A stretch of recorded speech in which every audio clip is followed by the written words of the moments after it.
Filipenses 4, de 10 a 13. Eu farei a leitura e os irmãos acompanham comigo. Diz assim: Alegrei-me sobremaneira no Senhor, porque agora, uma vez mais, renovaste a meu favor o vosso cuidado, o qual também já tinhais antes, mas vos faltava oportunidade.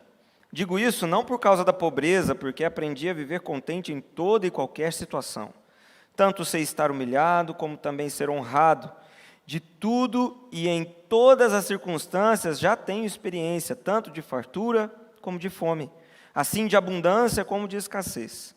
Tudo posso naquele que me fortalece. Vamos orar mais uma vez? Deus querido, obrigado, porque nós já fomos edificados poderosamente através dos textos lidos na liturgia, através dos cânticos no período de louvor. Como é bom poder cantar a nossa gratidão a Ti, como é bom poder cantar também que o Senhor é a nossa torre forte, o nosso socorro bem presente na tribulação.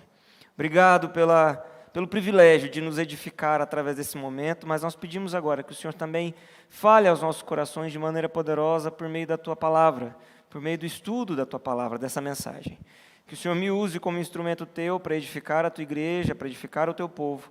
Que o Senhor abra os corações das pessoas aqui presentes, daqueles que estão nos assistindo também nas suas casas, para que possam entender, compreender e cumprir realmente aquilo que o Senhor requer de nós através do estudo dessa palavra hoje.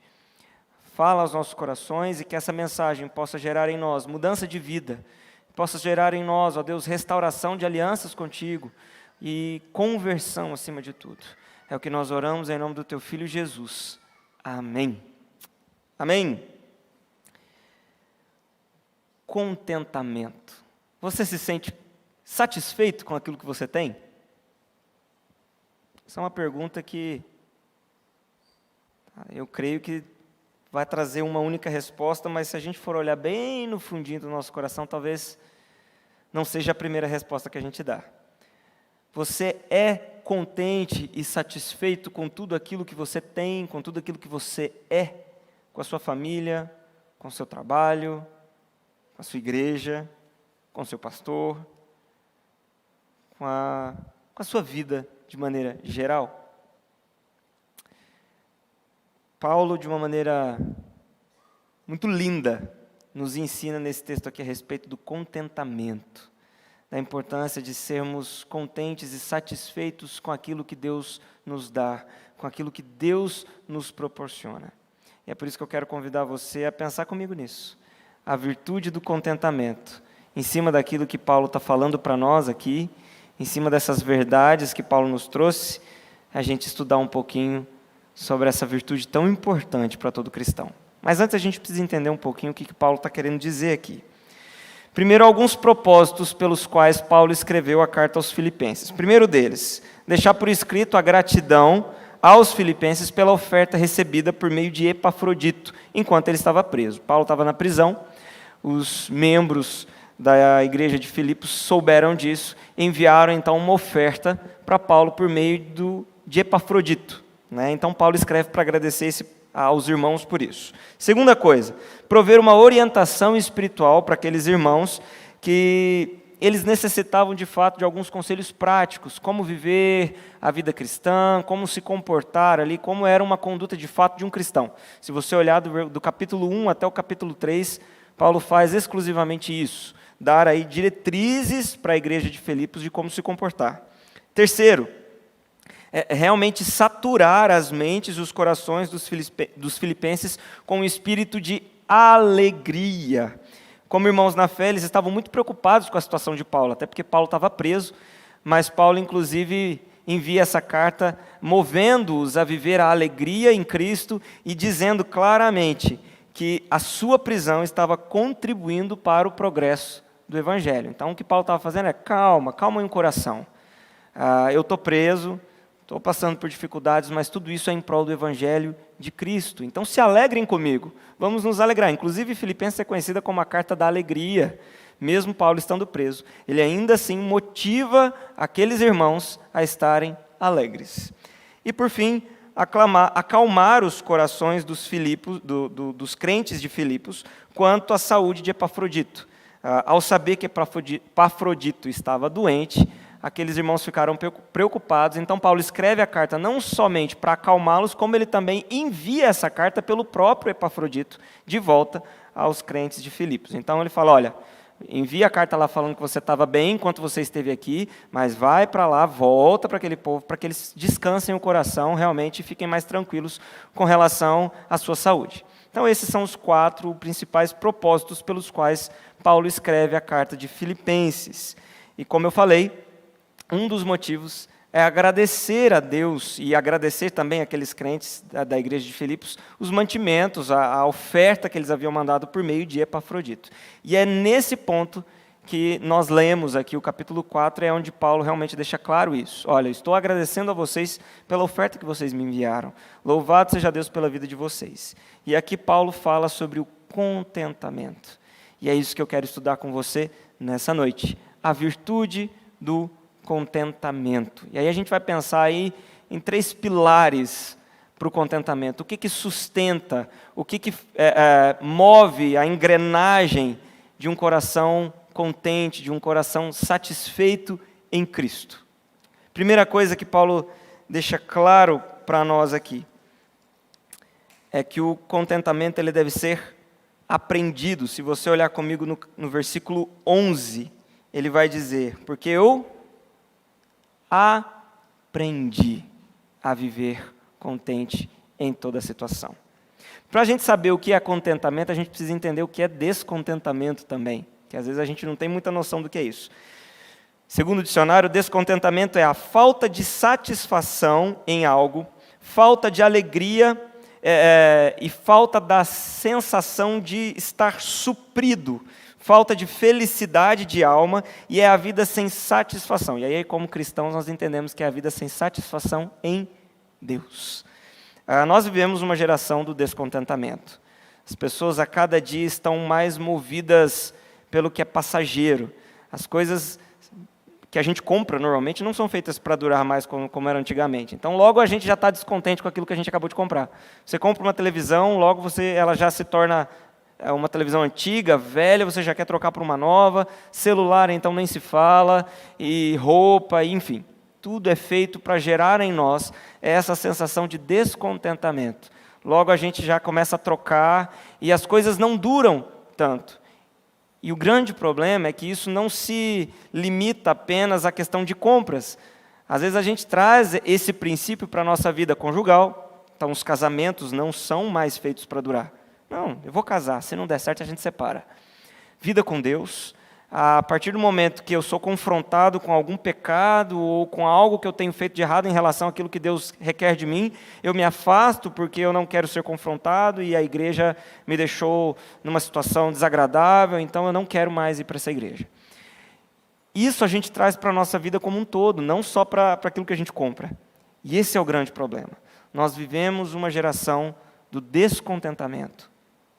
Paulo aqui, ele nos ensina que a primeira virtude, o primeiro princípio realmente para nós termos essa virtude do contentamento é o aprendizado. Contentamento é algo que a gente aprende. Não é algo que a gente já nasce sabendo. Não é algo inerente em nós. Não é algo, digamos assim, natural, mas é algo que a gente precisa exercitar. A Bíblia nos fala sobre o contentamento em Provérbios, 1 Timóteo, Hebreus, tantas passagens nos falam sobre o estar contente, estar satisfeito em Deus. Mas a gente precisa entender que isso precisa ser praticado, exercido. Às vezes a gente acha que contentamento é algo natural, que a gente se converte, tem Jesus como Salvador e pronto. Aperta um botão e a gente passa a ser satisfeito com tudo aquilo que Deus nos dá. E não é assim. Precisa ser aprendido. Se Paulo aprendeu a se contentar com aquilo que ele tinha, nós também podemos aprender. Deus está disposto a nos ensinar. Isso é que é o melhor. Saber que nós servimos a um Deus que está disposto a nos ensinar. Mas será preciso um esforço da nossa parte. Paulo deixa claro que ele aprendeu o contentamento, o que significa que no início da sua carreira cristã, no início da sua vida com Cristo, ele não possuía essa virtude. Se ele aprendeu, é porque em algum momento ele não era uma pessoa contente com tudo aquilo que Deus havia dado a ele. E onde foi que ele aprendeu essa virtude? Em meio aos momentos de paz, alegria, tranquilidade, bonança? Com certeza não. São nos momentos de dor, são nos momentos de dificuldade, são nos momentos de necessidade que Deus nos ensina a viver satisfeitos com aquilo que Ele nos dá. Ou com o pouco que temos. Nos momentos de dificuldade, como Paulo mesmo citou, já passei por necessidade, já passei por fome, já passei por isso e por aquilo, e aprendi a viver contente em toda e qualquer circunstância. São nesses momentos que Deus vai nos ensinar a estar contentes. Se nós aprendemos a viver contentes no pouco, certamente nós estaremos satisfeitos no muito também. Mas não é da noite para o dia, não, que a gente vai conseguir viver contente. Não é. É um exercício diário. Todos os dias. Você precisa levantar da sua cama e dizer: eu preciso glorificar a Deus com o meu contentamento nele. Não é simplesmente aquela coisa de, aconteça o que acontecer, eu vou estar contente, feliz, com um sorriso no rosto. Não, não é isso. É claro que existem situações no nosso dia a dia que deixam a gente abalado, chateado, triste, cabisbaixo, mas o seu objetivo principal precisa ser glorificar a Deus por meio do contentamento. Você já ficou perto de uma pessoa descontente, aquela pessoa que tudo ela reclama, tudo ela acha ruim, nada presta para ela. Tudo ela encontra uma forma de reclamar, de criticar, de se mostrar descontente com aquilo. Como é desagradável a gente ficar perto de uma pessoa assim. Ainda mais quando a gente vê um cristão agindo dessa forma, causa mais estranheza ainda. Então não seja você esse tipo de pessoa. Levante pela manhã com a disposição, não de simplesmente ser contente por ser contente, mas de ser contente para agradar a Deus. Nosso coração sempre vai desejar mais do que a gente tem, isso é um fato. E isso mostra que existe uma luta dentro de nós, entre carne e espírito. O meu coração, o seu coração, sempre vai desejar mais do que a gente tem.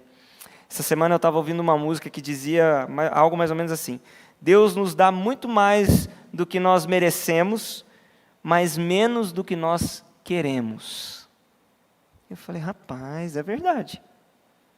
Deus nos dá todos os dias muito mais do que a gente merece, mas muito menos do que a gente quer, porque a gente sempre quer mais.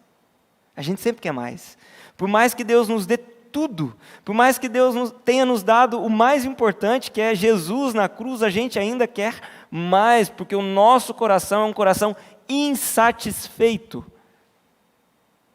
Entenda isso.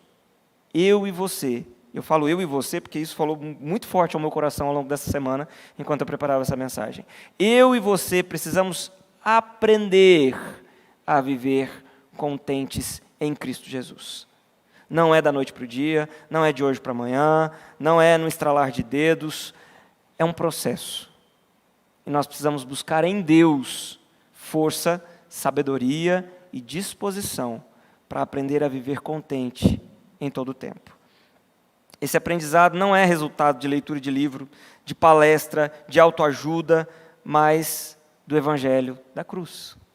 Só no Evangelho de Cristo, só no Evangelho da cruz você vai encontrar o caminho, o diploma realmente de alguém que sabe viver contente, que foi o que aconteceu com Paulo.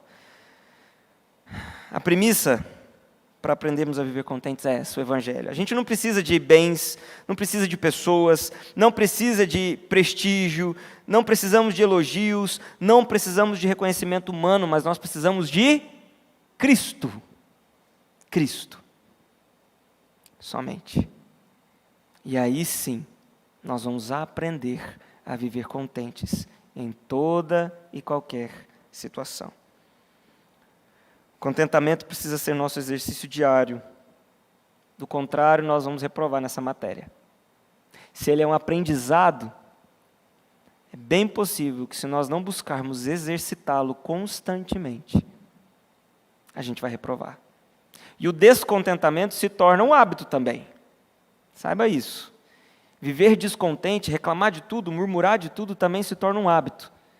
Se você começa a praticar demais o descontentamento, ele vai se tornar parte da sua vida. ao mesmo tempo que se você pratica o contentamento, ele se torna parte da sua vida. Segunda coisa que Paulo nos ensina é que o contentamento ele não depende das circunstâncias. Ele fala, aprendi a viver contente em toda e qualquer situação. E aí no versículo 12 ele vai falar, tanto sei estar humilhado, como também ser honrado, tanto já passei tanto por fartura como por fome, assim como abundância e também por escassez. Não importa o que aconteça, Paulo vivia contente em toda e qualquer situação. O contentamento não depende da circunstância que você vive. Você não precisa estar sempre bem para estar contente. Você não precisa estar com a sua vida toda no eixo, toda no lugar para estar contente. Olha Paulo. Vamos olhar o exemplo do apóstolo Paulo, que escreveu a carta preso, e é considerada a carta da alegria, que é o mais, humanamente falando, irônico dessa carta, é que ela foi escrita num momento em que ele estava preso, passando por várias dificuldades, e ainda assim ela é conhecida como a carta da alegria. Paulo estava passando por situações difíceis, e ainda assim ele diz, contentem-se no Senhor, eu estou contente, eu aprendi a viver contente, eu aprendi a viver satisfeito. Ele aprendeu também que não são as circunstâncias que devem reger os nossos sentimentos, mas sim a confiança no Deus a quem servimos. Talvez a coisa não esteja muito fácil para você. Talvez você chegou aqui hoje com a sua vida um tanto quanto balançada. Mas confie que existe um Deus soberano que está cuidando de tudo. A gente fala isso tantas vezes aqui. Eu sei. É muito mais fácil falar do que praticar. Né? Todos nós sabemos disso. Ah, pastor, falar é fácil. E às vezes a gente até sabe disso, a gente conhece, compreende essa verdade, tem isso como verdade no nosso coração, mas na hora do furacão ali, parece que as coisas somem, assim. Parece que a gente não consegue lembrar. E esse é o nosso desafio como cristãos. Esse é o meu e o seu desafio todos os dias. De mesmo nos momentos bons ou ruins, lembrar que nós temos um Deus que está cuidando de tudo. Um Deus que cuida de nós, um Deus que controla toda e qualquer situação, um Deus que não permite que nada aconteça fora do seu poder, fora do seu comando. Tudo o que acontece no mundo está debaixo do cuidado, da permissão, da ordenança do Deus a quem nós servimos. Então nós não precisamos temer, por mais que o nosso coração muitas vezes tema. O apóstolo Paulo, com frequência, ele não tinha o necessário. Ele já tinha passado por pobreza, humilhação, desonra, honra, fartura, fome, abundância, escassez. Já tinha passado por uma série de situações, tanto boas quanto ruins. E sua falta de conforto, nas situações ruins, eram tanta que a situação chegava à mais dura penúria. Alguns comentaristas falam isso. Todavia, nenhuma dessas situações o privou de estar satisfeito em Jesus. Antes da sua conversão, Paulo era um fariseu preeminente. Ele possuía muitos bens, possuía uma abundância de coisas e de prestígio, de respeito pela sociedade. E mesmo depois da sua conversão, porém, ele teve momentos de refrigério, teve momentos aí de oferta, como esse aqui que nós acabamos de ler. Ele não teve só momento difícil não, viu gente? Paulo teve momentos também de paz e de conforto que Deus o proporcionou por sua graça e misericórdia. Como esse que a gente está lendo aqui, onde a igreja de Filipos manda uma oferta para Paulo, para que ele ficasse um pouquinho mais tranquilo, refrigerar ali o sofrimento do apóstolo. Mas independente do que acontecesse, ele permaneceu contente em Cristo. Às vezes a gente passa por dificuldade. Quando a gente chega numa situação um pouquinho melhor, a gente esquece do que Deus fez. A gente esquece do cuidado de Deus. Certa vez, em uma das minhas aulas, se eu não me engano, foi no IBEL, um professor falou assim, nunca se esqueça na escuridão aquilo que Deus fez por você no dia de sol. Ou seja, quando tiver, ou o inverso, na verdade. Nunca se esqueça no dia de sol aquilo que Deus fez por você na escuridão. Isso, achei aí a palavra certa. Às vezes, nos momentos de dificuldade, a gente clama a Deus, Deus opera milagres, quando as coisas se solucionam, a gente esquece dele. E aí vai viver a nossa vida como se ele não existisse. Cuidado com isso. Aprenda a viver contente em toda e qualquer situação, não só nas situações ruins, nas boas também. E nunca se esqueça do Deus que te ajudou lá atrás. A sociedade atual, a sociedade que nós vivemos, ela afirma o seu contentamento nas circunstâncias. É muito nítido isso. Se está tudo bem, se está tudo legal, e principalmente, se eu estou sentindo prazer em algo, aí eu estou contente, aí eu estou satisfeito, aí eu estou feliz. É isso que explica tantos absurdos que a gente vê por aí, pelo mundo afora, na televisão, ou pessoalmente, até na nossa cidade. A gente vê tantas pessoas fazendo coisas espantosas, numa busca pelo prazer, numa busca pela felicidade, numa busca pela satisfação. Porque para o mundo de hoje, a satisfação, o contentamento está estritamente ligado à sensação de bem-estar, de prazer. E o que Paulo está falando aqui é exatamente o contrário. Mas não é masoquismo, não, a gente tem que aprender a viver contente quando tudo está indo mal, as coisas estão indo de mal a pior, a gente sorri e acena. Não é assim. Paulo conseguia permanecer feliz em toda e qualquer situação, porque a base do seu contentamento não era esse mundo, não eram as circunstâncias, não eram as pessoas, não era o que ele tinha ou o que ele deixava de ter, era Cristo. Quando a base da nossa felicidade, a base do nosso contentamento é Cristo, eu posso perder tudo, que eu ainda continuo em paz. Jó é um exemplo disso. Sofreu, chorou, ficou deprimido, ficou para baixo, mas em momento algum blasfemou contra Deus. Em momento algum rejeitou a Deus ou colocou a culpa naquilo que Deus estava fazendo, naquilo que estava acontecendo com ele, em Deus. Em todo momento ele entendeu. Inclusive ele cita para a esposa dele: Deus nos deu tanto bem, Ele não pode também nos dar o mal. Deus nos ajudou em tantos momentos, agora Ele não pode permitir que isso aconteça. Porque a felicidade, a razão de ser de Jó, não estava naquelas coisas que ele havia perdido. Por mais que ele tivesse perdido coisas muito importantes, família, por exemplo. Perdeu os filhos, perdeu tudo que ele tinha. A esposa não, né? Porque a esposa ficou lá para futucar ele um pouquinho. Mas perdeu coisas valiosíssimas. Não só os bens, a família. Mas ainda assim, não blasfemou. Contentamento não depende de como estamos, mas em quem estamos. E aí é que está a diferença. Talvez você se sinta tão descontente muitas vezes porque você não está com o coração em Cristo, de fato. Talvez o seu coração esteja mais nas coisas desse mundo, mais naquilo que você perdeu, ou aquilo que você tem, do que em Cristo. Cuidado. Quando a nossa felicidade, quando o nosso contentamento está num celular, num carro, numa casa, no dinheiro, em alguma pessoa, quando a gente perde aquilo, a gente se desespera. Sabe aquela sensação de que o chão se abriu e o mundo desabou e acabou tudo? Paulo não experimentava isso, porque a alegria dele estava em Cristo. O contentamento dele estava em Cristo.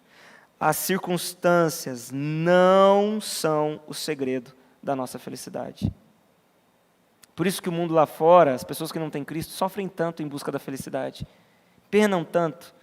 E aí, muitos chegam ao final da vida, como Salomão, que disse: vaidade, tudo é vaidade, é correr atrás do vento. Se você não tem Cristo, você pode correr sua vida inteira em busca de várias coisas. Ao final você vai entender que tudo é vaidade, é correr atrás do vento. Com Cristo, a gente pode viver uma vida simples, mas em paz. Eu lembro, muitos anos atrás, eu estudava no IBEL também e fui trabalhar lá no IBEL. A gente tem trabalhos práticos, nas férias a gente ia cuidar de algumas igrejas que normalmente a gente não conhecia, eu nem sabia onde ficava, e o Instituto Bíblico mesmo que mandava a gente para os lugares assim. E eu fui numa igreja de uma cidadezinha muito pequena. Para você ter uma noção, a cidade tinha 5.000 habitantes. Menor que bairros, alguns bairros aqui de Goiânia. 5.000 habitantes, a única rua asfaltada era a rua da igreja. E um dia eu fui visitar uma família que morava na roça mesmo, assim, na fazenda. A hora que eu cheguei na casa, a casa era de chão batido, não tinha piso. A casa era de chão batido mesmo, terra, pura terra. E eu olhei aquilo e falei: meu Deus, que dó desse povo. Que dó. Eu, na minha arrogância, na minha prepotência, fiquei com pena da família. Eu passei um dia com eles. E eu saí de lá aos prantos, assim. Porque a lição de vida que aquela família me passou, a alegria que eles tinham em viver, a paz que eles tinham, a harmonia que tinha dentro do lar, eu não tinha visto em nenhum lar até aquele momento. Eu nunca tinha visto aquilo. Para começar, antes do almoço, o senhorzinho, eram 2 idosos, um casal de idosos, eles juntaram todos os filhos e foram cantar um hino do inário, com divisão de vozes e tudo. Aí eu fui ao delírio mesmo, né? Mas aquela harmonia, aquela felicidade, aquela paz que tinha naquela casa, eu saí de lá, eu abracei aquele senhor, eu falei, muito obrigado pelo que você fez por mim hoje. Aí ele ficou sem entender, eu falei, o senhor me deu uma lição de vida tão grande que eu acho que nem o senhor tem noção do que o senhor fez. E ali eu entendi que a paz, o contentamento, ele não está naquilo que a gente tem. Ele não está nas circunstâncias, se a gente vive uma vida regalada ou se a gente vive uma vida mais simples. Ele está em Cristo. Aquela família tinha Cristo. Aquela família tinha Jesus. E aquilo me mudou também. Quando a gente tem a nossa alegria firmada em Cristo, a gente também é instrumento de Deus para mudar a vida de outras pessoas. Em terceiro lugar, Paulo nos ensina que o contentamento, e o mais importante, é fruto da nossa comunhão com Jesus. Ele diz, tudo posso naquele que me fortalece. Se ele conseguiu viver contente em toda e qualquer situação, não é porque ele era o super Paulo, não é porque ele era o grande apóstolo Paulo, não é porque ele era o cara, mas é porque ele estava em comunhão com o Pai. Tudo posso naquele que me fortalece. Aí eu preciso abrir um parênteses rapidinho só para explicar esse texto, que é muito usado para dizer que a gente pode fazer o que quiser se a gente estiver com Cristo, né? Errado. Se a gente olhou aí os versículos anteriores que a gente acabou de estudar, você vai ver que Paulo está falando, olha, passei por fome, passei por abundância de comida, passei dificuldade, passei necessidade, passei momentos bons e ruins. E suportei tudo, porque eu tudo posso naquele que me fortalece.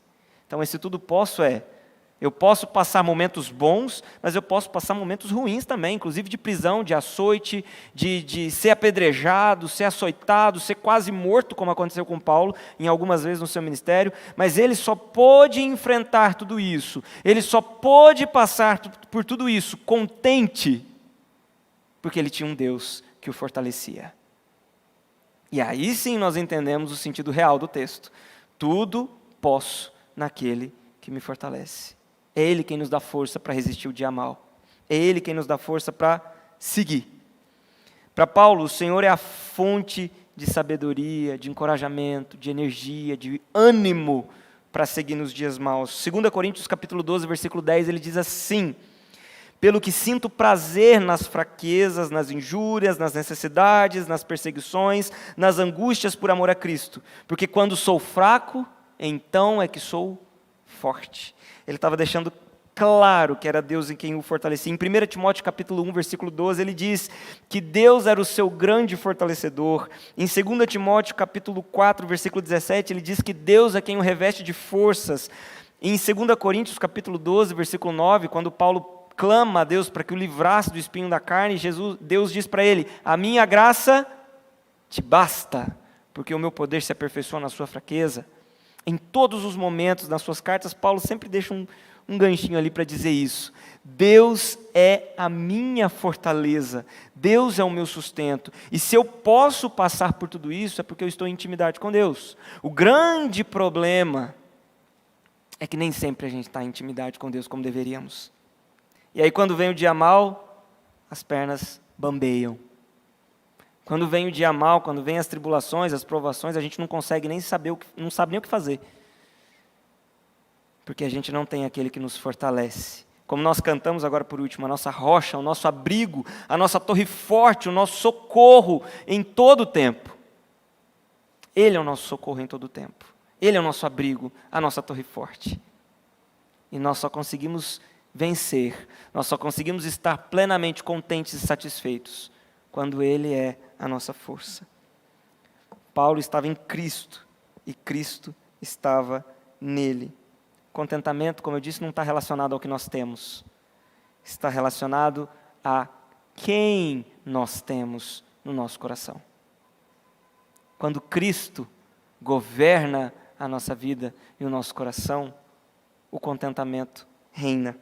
Eu volto a dizer para você, o contentamento não depende de como estamos, mas em quem nós estamos. Paulo sobre viver contente em toda e qualquer situação, porque estava com Cristo.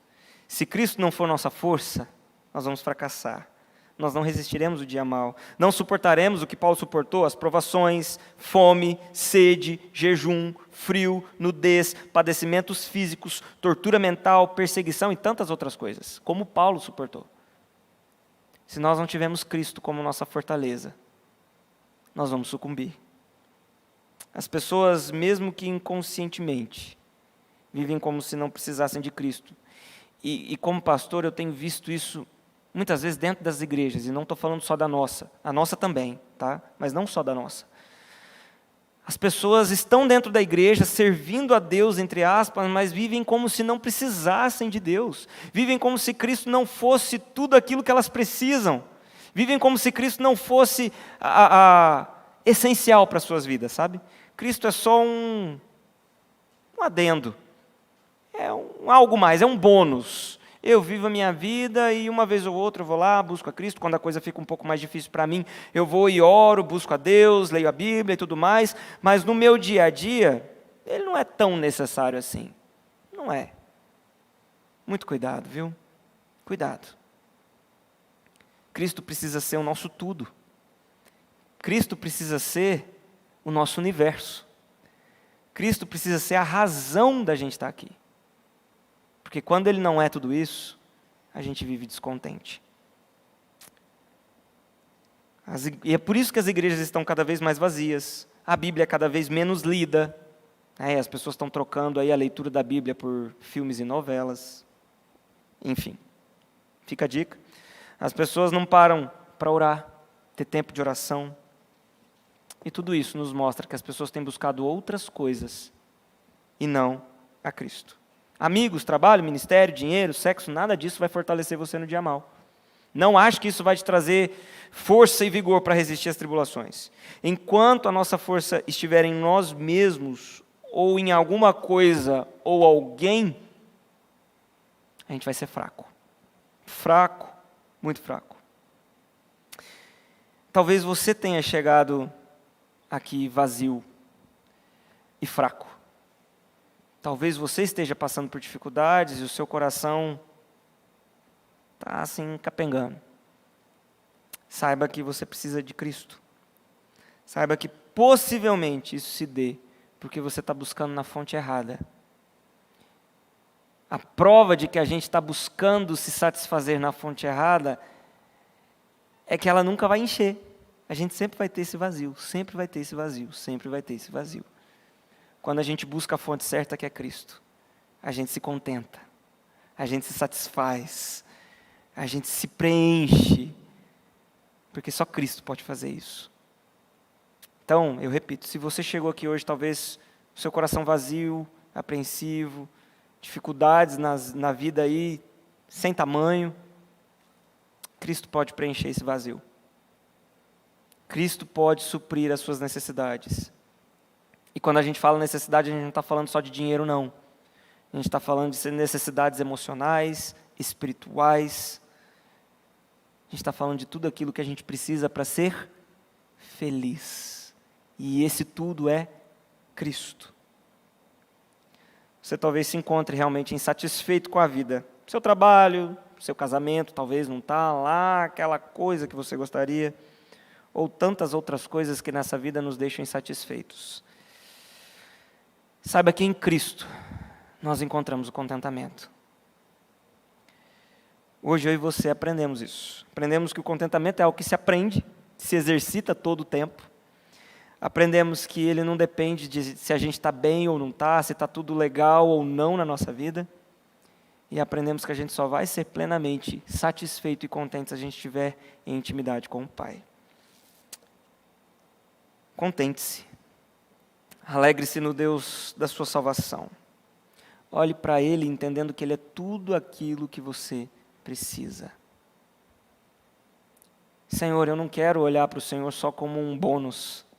Eu quero olhar para o Senhor como tudo aquilo que eu preciso. Quero chamar a equipe de louvor aqui à frente. Enquanto eles sobem, queria deixar 3 aplicações para nós. Primeira delas, lute contra a murmuração. Seja mais grato. Se a se o contentamento é algo que a gente aprende, então exercite, faça exercícios de casa, diários, sabe? Vigie o seu coração. Lute contra a murmuração todo o tempo. A gente gosta de murmurar. É mais fácil murmurar do que se contentar com aquilo que Deus está nos dando. Lute contra isso. Segundo, nas provações, lembre-se sempre que Deus está com você. Por mais que, às vezes, no olho do furacão seja difícil se lembrar disso, Deus está com você. E o contentamento não depende da circunstância, depende do Deus que está conosco na circunstância.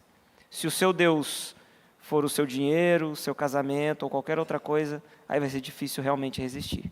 Mas lembre-se que o Deus verdadeiro, a nossa torre forte, o nosso sustento, o nosso abrigo, Ele está com a gente sempre. E por fim, busque intimidade com o Pai. Busque comunhão intensa com Deus, através da leitura bíblica, através da oração, através do estudo da palavra, através da comunhão com a Igreja de Cristo, sempre. Olá, que bom ter você por aqui. E aí, gostou do vídeo? Então não se esqueça de se inscrever no nosso canal, ativar o sininho para receber as notificações dos outros vídeos que virão, curtir esse vídeo e principalmente, é claro, compartilhar ele com as pessoas que você ama, para que elas também sejam edificadas e abençoadas por essa mensagem. Nos siga também nas outras redes sociais que estão aparecendo aí na sua tela, para você poder acompanhar melhor os nossos horários e as nossas programações. Tá bom? Que Deus abençoe sua vida e até o próximo vídeo.